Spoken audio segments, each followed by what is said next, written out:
Beloved congregation, this week I would like to dedicate my sermon to the memory of my beloved uncle, Rabbi Dr. Norman Lamb. Several years ago, I started a position in Schenectady, New York. At the time, there was a woman who approached me and wanted to speak to me about a subject which has laid heavy on her heart. And whenever she spoke to other rabbis, they never took her seriously.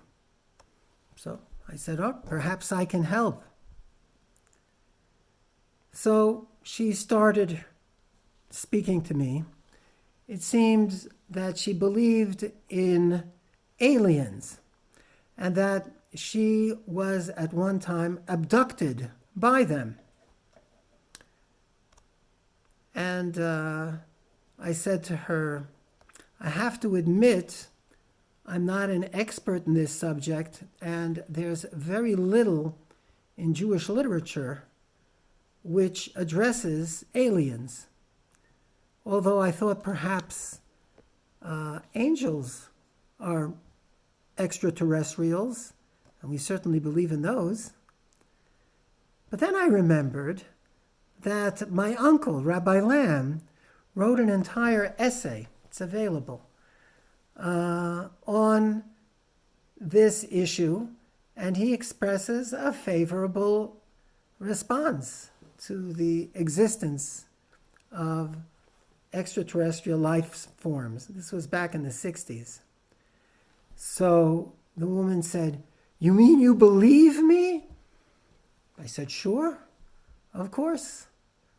And thus began a great friendship. Rabbi Lamb was not afraid to touch often toxic subjects which other rabbis would never touch.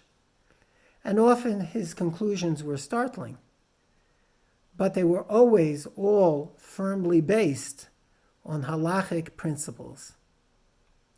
Rabbi Dr. Norman Lamb of blessed memory was a congregational rabbi,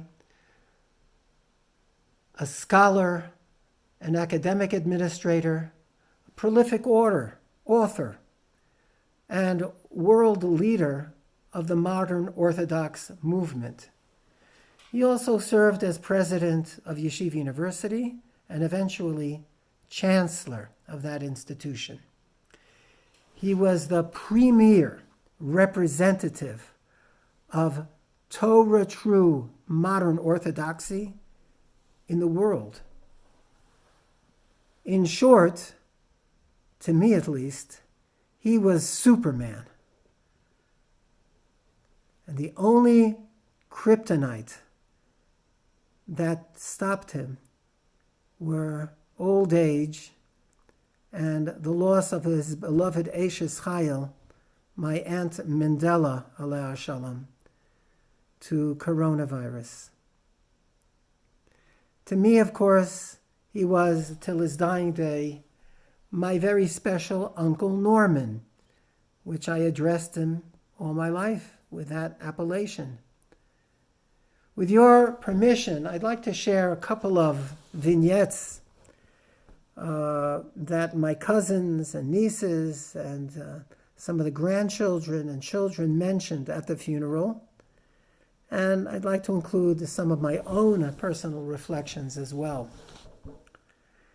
So I practically grew up in the apartment on 86th Street and spent many wonderful Shabbos there with all my cousins and friends that were constantly milling about the apartment.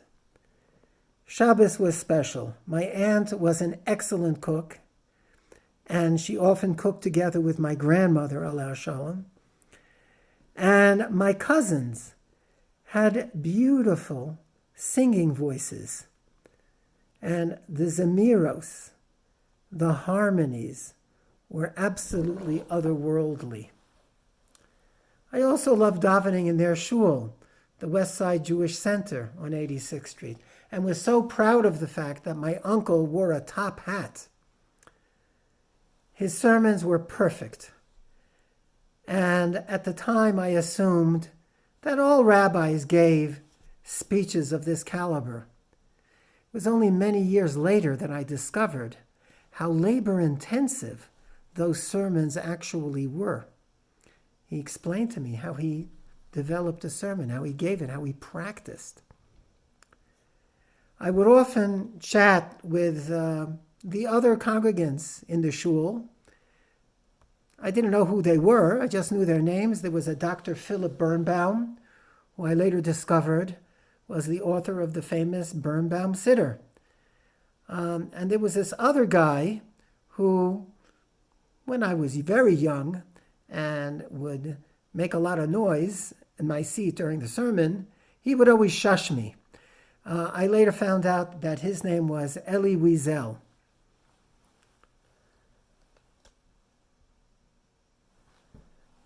Despite my uncle's constant working at the typewriter, of course they only had typewriters at that time, and I have to say we kids were pretty rambunctious, made a lot of noise in the apartment, I never saw him get angry. To the contrary, he always bore this warm smile which crinkled his nose and put a sparkle in his eyes. And there was a certain childlike playfulness about him. And everybody reacted to it, not only family and friends, but even strangers. He was also a master punster. He loved to use puns. When the new rabbi of the Jewish Center was installed, my uncle was asked to speak. And this new rabbi, J.J. Schechter, asked my uncle, and he got up and he said, Rabbi Schechter asked me to speak. How could I refuse? His name is Rabbi Schechter, which means ritual slaughterer, and I'm a lamb. He did the New York Times crossword in a jiffy, and the weekly Shabbat Scrabble games were the stuff of legends. But he also never stopped working. I always remember him reading, writing. He was always writing. He was a man on a mission. He was driven.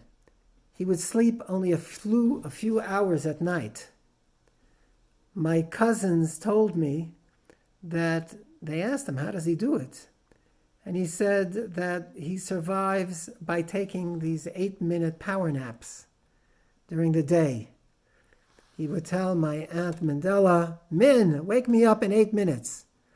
He would fall instantly asleep at his desk, and then 8 minutes later be refreshed and fresh as a daisy. My cousin Shalom once asked him why he didn't sleep like everybody else. And he told a sad story. He said when he was only in the first grade, he had a best friend, friends for life, a fellow by the name of Joshua Kaufman. This was an age of infant mortality. At the end of the school year, Joshua died. This affected my uncle very much. He said that from that moment on till this very day, I suffer anxiety that I too would die young, never to have a bar mitzvah or have children before fulfilling his life's purpose. Joshua Kaufman's untimely death inspired his productive life. 1976 was an unbelievably busy year for Rabbi Lamb. He was teaching a full course load in Jewish philosophy at Yeshiva University. He taught night courses at the 96th Street Y. He gave lectures in London. He also gave Talmudic discourses, usually around various yard sites of people in the yeshiva. And I have to tell you, they were amazing, on par with any Rosh Yeshiva anywhere in the world. It was also the year of the bicentennial, and coincidentally on the 4th of July, the Entebbe raid. And was also the year that his mentor and teacher, Dr. Samuel Belkin, passed away. He was the president of YU.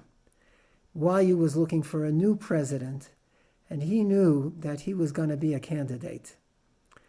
So he pondered, did he want to do this? Did he want to change his life? Was he ready to go on to the next stage? Would the pressures be too much? And despite all of this, at the same time, he had time for a very special congregant.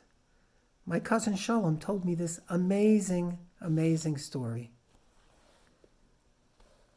There was apparently this young girl, 15 years old, who had a pet bird, parakeet, who she adored and fed and took care of, and it died.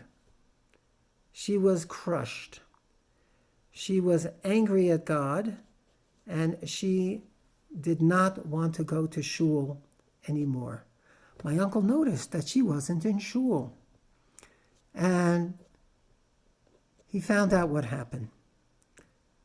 He sat down in the midst of this tumultuous pressure and momentous problems, and he wrote her a letter.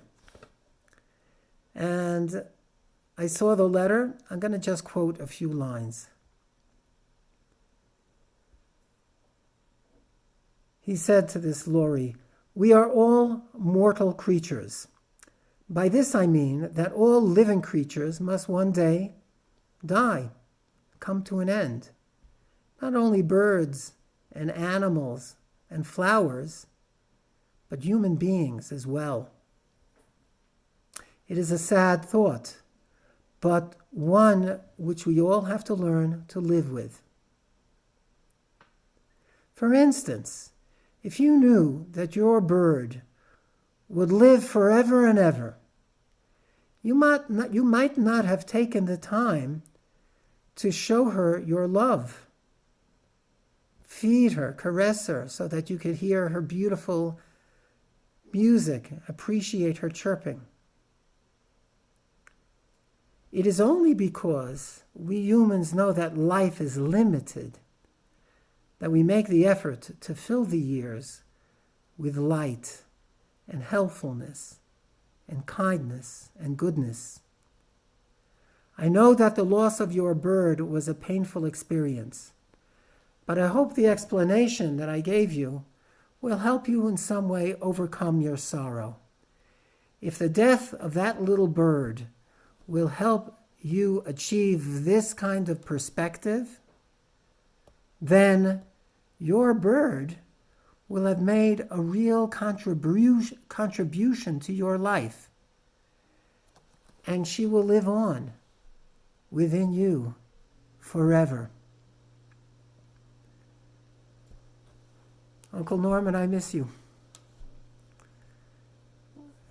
I love you.